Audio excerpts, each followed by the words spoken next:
Ok, Abdou Khadr Diop, directeur général de Marega Voyage. Donc, on a une journée aujourd'hui, c'est la remise de nos attestations que nous organisons chaque année, à l'issue de laquelle tous les pèlerins reçoivent leur satisfecit, c'est-à-dire une attestation pour matérialiser la hajj qu'ils ont effectué avec nous. Parce qu'on a fait une évaluation des pèlerins qui sont passés entre nos mains. À chaque fois, nous leur demandons à quelle date les parents sont allés à la Mecque. Mais généralement, pour le formaliser, pour avoir la date, c'était très difficile. On s'est dit il faut qu'on ait une occasion de pouvoir les regrouper en vue de discuter avec eux pour leur donner quelque chose qui va rester une empreinte indélébile dans les maisons, dans les familles. Et aujourd'hui, on a dû inclure dans l'activité ce qu'on appelle un symposium avec le thème pèlerinage à la Mecque, quel enjeu et perspective, quelle réforme pour un bon Hajj. Et pour cela, on s'est dit, vu tous les problèmes qui gravitent autour du pèlerinage, nul ne détient le monopole de la vérité. Même l'Arabie Saoudite décline aujourd'hui beaucoup de réformes.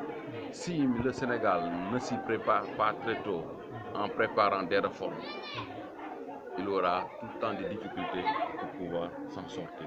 C'est pourquoi nous nous anticipons pour apporter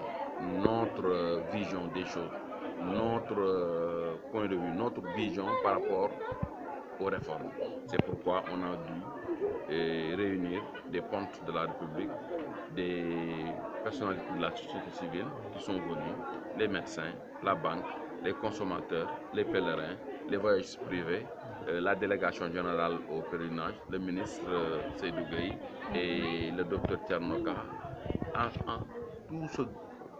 beau monde, discuter, échanger en vue d'arriver vraiment à avoir une bonne documentation qui va être des recommandations qui seront à la table du président de la République, du Premier ministre, du ministre des Affaires étrangères, du délégué général, pour que les enjeux futurs et les décisions futures pourront, ce document pourra servir à y contribuer. waaw alhamdulilahi rabil alamin Abdou Khadr Diop le directeur général Marega Voyage xam nga ñu dañu aadawoo at bu nekk ñu dajale sunu ujaaj yi pour di jox leen lu ñuy wax attestation aj Makka bii nag dafay symboliser ak ñun aj boo xam ne def nañ ko ak ñoom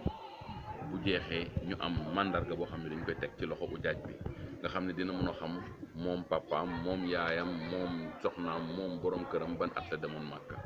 ñu boole si nag leen loo xam ne dafa bees mooy def symposium boo xam ne dafay waxtaan ci aj Makka enjeux yi perspectives yi ak réformes yi ñu waxtaan ko ci sunu biir xool dëgg-dëgg naka la ñu mën a arrivé ba nga xam ne lépp lu xam ne aj Makka la war nañ ko mën a discuter ci sunu biir ñu xool ko wut ay personnalités de la société civile, les voyagistes privés, la banque, en tout cas tous les acteurs, la délégation générale du pèlerinage, ñu discuter ñoom ñëpp sur ça mu nekk document boo xam ne document final bi dañ koy jël tënk ko defar ko ba moo xam ne dina baax teg ko ci loxo président de la république teg ko ci loxo premier ministre loxo ministre des affaires étrangères ci délégué général du pèlerinage pour réforme yi nga xam ne mooy am ci sunu kanam mu nekk document boo xam ne duñ ko fàtte. léegi li nga xam ne waxuma ko ci français te bëgg ko wax mooy ren am na loo xam ni lu am solo la parce que Arabie Saoudite dafa décider ren 31 avril le 25 la sa presque avril ku inscrire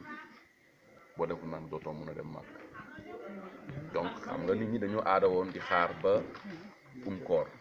léegi loolu amatul inscription bi bureau bi normalement dina ubbi à partir du 1er mars bi jeex 31 avril donc nañu góorgóorlu préparé wu ñu koy jégal ujaaj yi ak ñi nga xam ne ñoo am mbokk yu war a dem Makka ñu xam ne ren am na ay réformes yu mag te ñu fexe inscrire très tôt bind seen njaboot yi bind seen parents yi ak ñi nga xam ne ñoo am yéene pour dem ñu teel a bind pour mën a bokk ci aj boobu. Vous revenez avec nous sur ce point concernant. waaw c'est pour dire que cette année il y a une réforme importante que l'Arabie Saoudite a fait parce que sur le portail électronique il y a eu des instructions fermes pour l'ouverture et la clôture ne va pas dépasser plus de